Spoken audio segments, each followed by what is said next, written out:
मेरे प्यारे बच्चों, आप सभी को नमस्कार। हम पढ़ रहे हैं एनसीईआरटी मैथ्स क्लास 8 और अध्याय पढ़ रहे 7वां। पिछली क्लास में हमने पढ़ा एक्सरसाइज 7.8 और उसके पहले सारे क्वेश्चन किए थे और उसमें हमने पढ़ा अनुपात और प्रतिशतता। इस क्लास में हम लोग पढ़ेंगे बट्टा या छूट।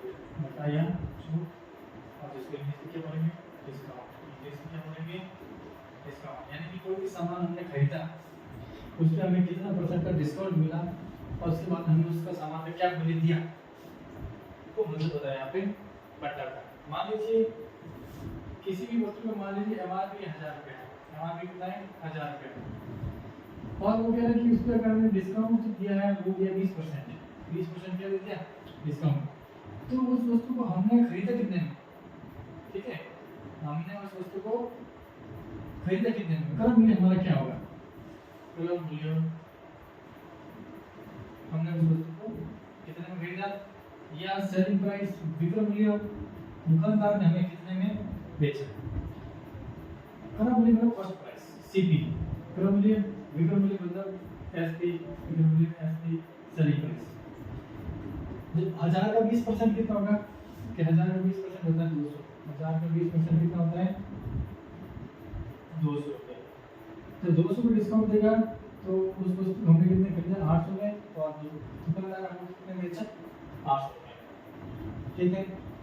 यानी कि सर ये जो बट्टा आएगा, ये जो डिस्काउंट आएगा, वो हमेशा अंकित मूल्य जो उसकी एमआरपी लिखी होगी वस्तु पे, जिसको बोलेंगे एमआरपी का मतलब मार्कअप प्राइस, अंकित मूल्य मार्क प्राइस, जिसपे जो नोट क्या होता है, हम देखते हैं वस्तु का सामान किसका एमआरपी, जैसे ये बुक है, ठीक है, तो इस बुक का मैं कहीं भी इसमें आप, ये तो सरकारी है तो प्रिंट इस पे कहीं की वैल्यू तो लिखी होगी ना कि भी एमआरपी 65 रुपीस, ठीक है, ऐसे। तो उस पे एमआरपी पे क्या दिया जाता है, बट्टा दिया जाता है। बट्टा बोले तो डिस्काउंट दी जाती है, डिस्काउंट बोले तो छूट दी जाती है, वो दी जाती है अंकित मूल्य पर। इसी के आधार पर क्रय मूल्य और विक्रय मूल्य हमें ज्ञात करने होते हैं। प्रतिशत बट्टा कैसे निकालेंगे वो अभी हम आगे पढ़ेंगे। तो यहाँ पे एक एग्जांपल सरल दिया हुआ है, यानी कि ये एक्सरसाइज 7.2 से पहले एक उदाहरण दे रखा है उन्होंने, उदाहरण नंबर दे रखा है 2। एग्जांपल नंबर 2 दिया है, एग्जांपल नंबर 2 कि वस्तु जो है उसका अंकित मूल्य दे रखा है 840, मतलब एमआरपी, अंकित मूल्य बोले तो एमआरपी। तो यहाँ पर देखिए वस्तु का अंकित मूल्य, वस्तु का अंकित मूल्य, जिससे हमारी भाषा में क्या बोलेंगे, अगर ज्यादा समझ आए तो एमआरपी। एमआरपी दे रहा है 840 रुपए, एमआरपी कितना दे रहा है रुपए 840, ये रुपए का सिंबल, और ये हो गया 840, ये रुपए है, ये दो नहीं है, ठीक है। और उस वस्तु को बेचा कितना, विक्रय मूल्य, वस्तु का विक्रय मूल्य, विक्रय मूल्य अंग्रेजी में बोलेंगे एसपी, जिसको बोलेंगे सेलिंग प्राइस। विक्रय मूल्य का मान है 740 रुपए, रुपए पीछे लिखा, ठीक है, आप कंफ्यूज हो जाओगे कि सर ये क्या किया आपने, हटाई चलेंगे आप ऐसे। ये कह रहा है कि उसका बट्टा कितना प्रतिशत है, तो बट्टा जो होगा, बट्टा जो है या जो छूट है वो किसको निकलेगी कि इसका जो अंकित मूल्य है उसमें से आप विक्रय मूल्य घटा दीजिए। अंकित मूल्य में से विक्रय मूल्य को आप जब माइनस करोगे तो हमारे यहाँ पे क्या आ जाएगा, बट्टा आ जाएगा। अंकित मूल्य है सर 840 रुपए, इसमें से अगर 714 है, 714 जब ये माइनस करोगे तो यहाँ से 6 3 में से 2 26, कितना रुपए आ गया 540 और 126, हाँ यहाँ पे कितना हो गया 126 रुपीस। ये तो आगे छूट बट्टा। अब बोले कि प्रतिशत बट्टा निकालना है, तो प्रतिशत बट्टा जो निकालने का सूत्र होता है कि जो छूट हमें मिली है वो, यानी कि ऊपर आएगा बट्टा, और छूट हमेशा किस पे मिलती है सर, छूट हमेशा एमआरपी पे मिलती है, यानी कि अंकित मूल्य पे मिलती है, और इन दोनों को किससे गुणा कर देंगे 100 से। छूट कितने रुपए की मिली 126 रुपए की, इसमें से मिली सर 840 में से मिली, गुणा क्या करोगे 100। एक जीरो से, ठीक है। अब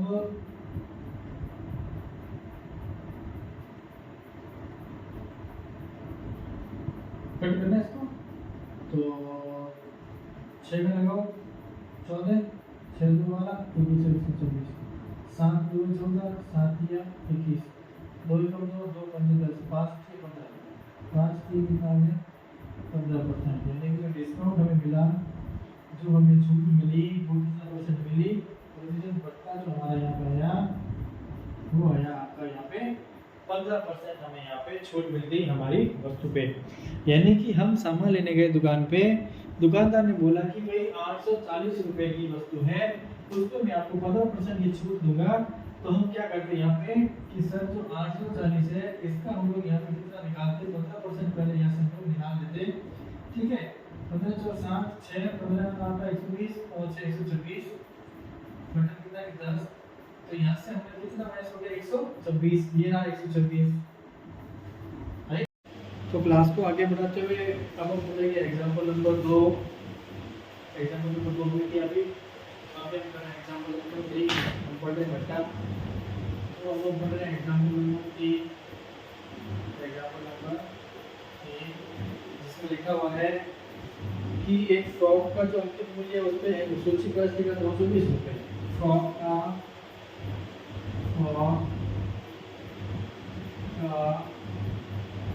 सूची मूल्य का अपनी भाषा में अंकित मूल्य भी बोलेंगे, अंकित मूल्य, और अंग्रेजी में हम लोग बोलेंगे एमआरपी, वो देगा 220 रुपए, कितना देगा 220 रुपए, और उसके उसने 20% का डिस्काउंट दिया है। बट्टा कितना दिया है, बट्टा देगा डिस्काउंट छूट 20%, तो वो कह रहा है कि बट्टा की राशि क्या है, तो बट्टे की राशि निकालने का क्या फार्मूला होगा, बट्टे की राशि यानी कि रुपए में बताओ 20% मतलब कितने रुपए की छूट हमें दी गई, 220 पे कितने रुपए की छूट दी गई, तो 220 into 20% निकाल दो, परसेंटेज निकालने बट्टे में 100 0 से 0 0 से 0 22 को कितना आ गया 24 रुपए, यानी कि एक फ्रॉक का मूल्य उस पे एमआरपी 220 रुपए लिखा हुआ है, उस पे उसने 20% की छूट दी यानी कि 24 रुपए की छूट दी। तो यहाँ से हम क्या निकाल सकते हैं, विक्रय मूल्य, यहाँ से हम क्या निकाल सकते हैं विक्रय मूल्य। विक्रय मूल्य निकालने का सूत्र क्या है कि सर जो अंकित मूल्य है, अंकित मूल्य उसमें से आप ये जो बट्टे की राशि है उसको आप माइनस कर दीजिए, बट्टे की राशि को माइनस करना है, यानी कि सर 220 रुपए है, उसमें से आपको 44 को माइनस करना है, तो पीछे बच जाएगा 176 रुपए, कितने रुपए 176 रुपए, 176 रुपए। तो ये हो जाएगा हमारा उदाहरण नंबर 2, यानी कि 220 पे 20% हो गया 40 रुपए, 220 पे 44 माइनस होते आपका आ जाएगा, तो हमने कितने उसने बेची 176 रुपए से बेची। अब हम करेंगे एक प्रयास पेज नंबर 89 पे, उस पे प्रयास में जो भी सवाल है वो करेंगे, ठीक है, और उसके बाद में आगे बढ़ेंगे। अब हम कर रहे हैं प्रयास पेज नंबर 89, पेज नंबर 89 पे जो प्रयास लिखा हुआ है अभी हम उसको करेंगे। ये रहा पेज नंबर 89, ये लिखा हमने पेज 89 और यहाँ पे लिख दिया हमने ये प्रयास, ठीक है। प्रयास में क्या है, प्रयास में उसने दिया है कि पहला सवाल है 20% डिस्काउंट देना है, और 3 अलग अलग सवाल है, पहले के 3 सवाल है। प्रयास पहले का ए है, उसने दिया पोशाक, एक पोशाक का अंकित मूल्य उसने दे रखा है, पोशाक का अंकित मूल्य दिया है, वो उसने दिया है पोशाक का अंकित मूल्य 120 रुपए, ये भी दे रखा है पोशाक का अंकित मूल्य, या तो लिखेंगे पोशाक का अंकित मूल्य, और आपको एक बार और बता दूं, यानी कि एमआरपी, जो डिस्काउंट जो छूट होगी वो होगी आपके हमेशा अंकित मूल्य पर दी जाएगी, क्रय मूल्य या विक्रय मूल्य में छूट नहीं दी जाएगी। एमआरपी हो गई 120 रुपए, और जो छूट दे रही है जिसको बट्टा बोलेंगे, डिस्काउंट बोलेंगे, डिस्काउंट देकर उसने 20% का, 20% 30% का डिस्काउंट दिया है। तो ध्यान से करना है कि बताओ कि विक्रय मूल्य क्या होगा। तो हमें पता है कि विक्रय मूल्य बराबर क्या होगा, तो साहब विक्रय मूल्य बराबर जो होगा, पहले छूट की राशि निकालते हैं, विक्रय मूल्य से निकालोगे छूट की राशि या भत्ते की राशि। छूट दी कितने रुपए, रुपए में निकालो, हमेशा 15 दिन देते हैं। रुपए में निकालने के लिए 120 का 20% करेंगे और यहाँ से 21 रुपये के बाद वो 24 रुपये की छूट है। कितने रुपये की छूट आई, 24 रुपये की छूट आ गई। यहाँ से विक्रय मूल्य बराबर क्या होगा, डी मूल्य यानी कि विक्रय मूल्य बराबर जो होगा अंकित मूल्य, अंकित मूल्य में से हमें छूट की राशि को माइनस करना है या भत्ते की राशि। ठीक है, तो अंकित मूल्य है आपका 120, यहाँ से घटाना 24 रुपये, तो कितने रुपये आ जाएगा, विक्रय मूल्य 96 रुपये, विक्रय मूल्य कितना आ जाएगा 96 रुपये। दूसरा दे रखा है अंकित मूल्य 750 रुपये, जूते की जोड़ी है। इसी का दूसरा है प्रयास का, जिसमें जूते की जोड़ी दे रखी है, जूते की जोड़ी का एमआरपी दे रखा है। ठीक है, यहाँ से छूट की राशि निकाल देंगे, यहाँ से विक्रय मूल्य निकाल देंगे। तो यहाँ पे दे रखा है जूते का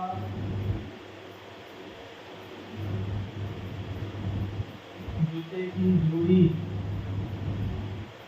का अंकित मूल्य, आपको पता है कि अंकित मूल्य पर छूट दी जाती है, वो देगा 750 रुपये, डिस्काउंट देगा 20% का, तो छूट की राशि जो होगी 750 × 20 में 150 रुपये की छूट दी गई।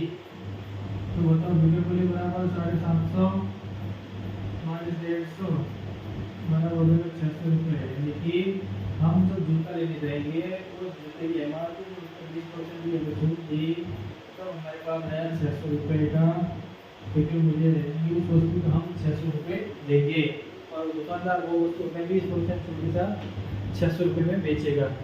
अब एक अंकित मूल्य है एक थैले का 250 रुपये, ये हो गया इसका बी, ये मसाला यहाँ पे बी। अब मैं करा रहा हूँ इसका सी, अब कौन सा रहेंगे, सी में दे रखा है कि एक थैले का अंकित मूल्य क्या लिखेंगे, एक थैले का अंकित मूल्य बराबर 250 रुपये। कितना दे रखा है, 250 रुपये की छूट 20% दे रखा है, 250 का 20% निकालो 50, कितना आ गया 50 रुपये। तो यहाँ से जो 250 है 50 रुपये की छूट दे दी, तो यहाँ का आ जाएगा 200 रुपये। यहाँ पर कितना आ जाएगा,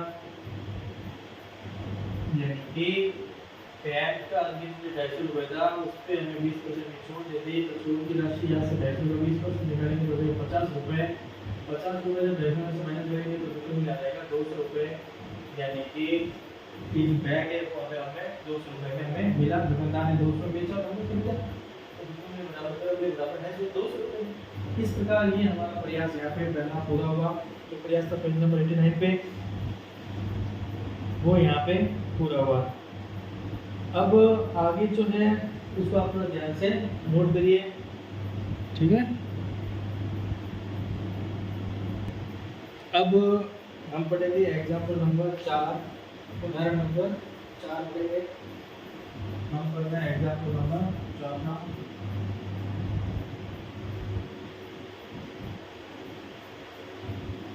पेज नंबर 19, पेज नंबर 19।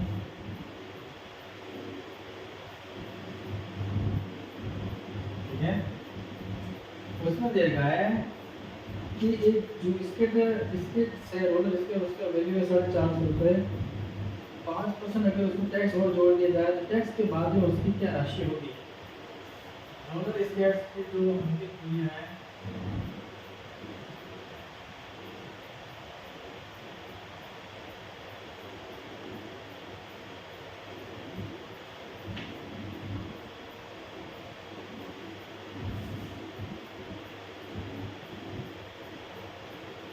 है 750 रुपये, टैक्स कितना दिया उसमें 5% टैक्स और दिया। ठीक है, तो टैक्स के बाद में राशि कितनी होगी, कितना परसेंट टैक्स दिया होता है, 5% इसमें प्लस टैक्स दिया, ठीक है। तो टैक्स के साथ में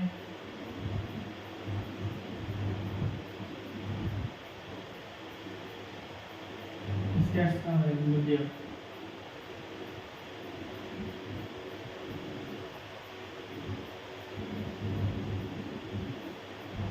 450 का 5%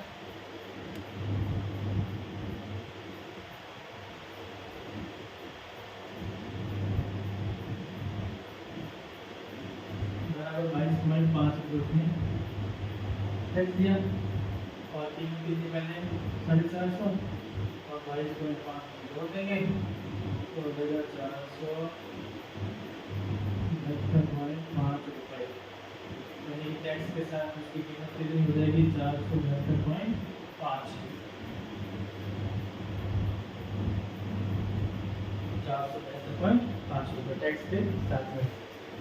अब एक 500 प्रश्न कह रहा है कि एक कूलर का वैल्यू है 33 रुपये में खरीद है और उसमें उसने 10% का टैक्स दिया है, तो अगर वो टैक्स न दे तो उसका मूल्य क्या होगा। टैक्स न दे तो मुझे समझ में बार-बार समझना नहीं है तो बताना, ठीक है। इसमें 5% टैक्स निकाल के जो वैल्यू आई वो वैल्यू को 450 में जोड़ दी तो टैक्स के साथ वैल्यू कितनी होगी, इस टैक्स की वैल्यू होगी 465.5 रुपये। अब हम लोग उदाहरण नंबर 5 एग्जांपल नंबर 5 को कह रहा है कि कूलर का जो मूल्य है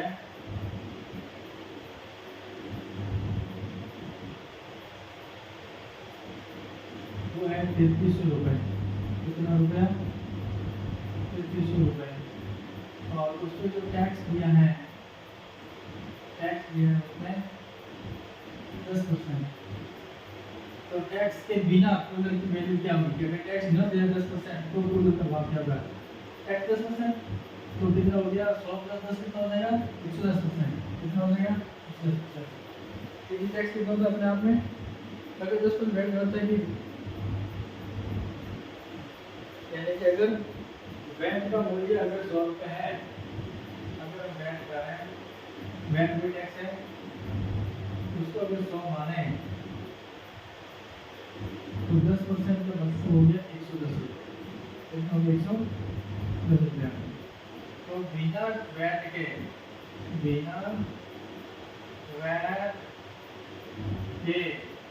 क्या देना नहीं है, कूलर का मूल्य हमें टैक्स नहीं देना है तो क्या होगा 3300 रुपये, एक को कितना देगा 100 बटे में कितना 110, 33 बिना टैक्स के साथ कूलर की वैल्यू कितनी आ गई 3000 रुपये, बिना टैक्स के साथ कूलर की वैल्यू 3000 रुपये।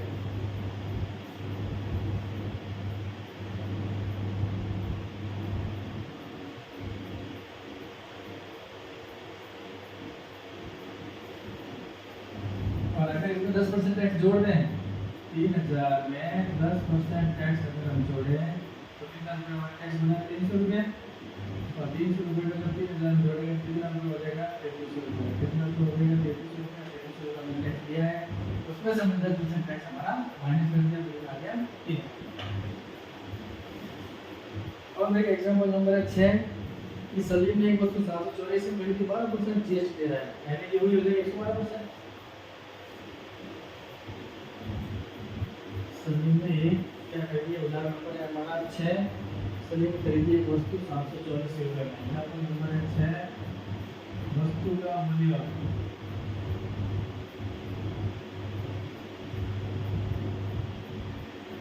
वो है 784 रुपये, खरीदी तो कर मूल्य, ठीक है कर मूल्य।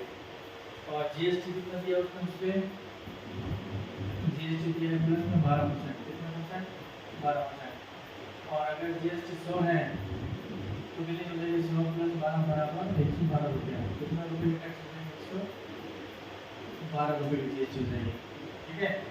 अगर कुल अपने आप में जो वैट है वो कुल कितना होता है 100%, कितना होता है 100%, तो 12% के साथ कितना हो जाएगा 112 रुपये बराबर। तो ये कह रहा है कि अगर टैक्स न दे बिना जीएसटी के बिना जीएसटी के वस्तु का मूल्य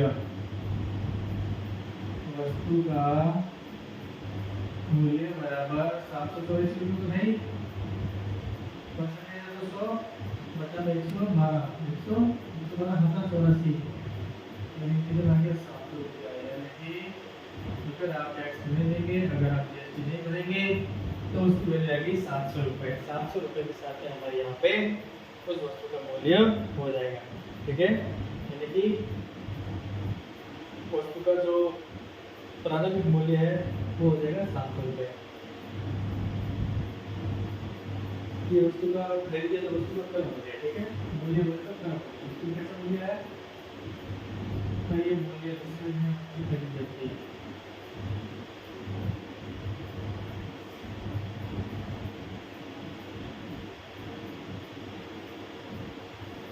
या वैट होगा या जीएसटी बोलते हैं, ये जीएसटी है, ये जीएसटी है और यहाँ पे जीएसटी है। तो इस प्रकार ये हमारा उदाहरण हो गए 4 5 6 प्रयास हो गया और तीसरा उदाहरण भी हमने यहाँ पे कर लिया। अब हम शुरू करेंगे एक्सरसाइज 7.2।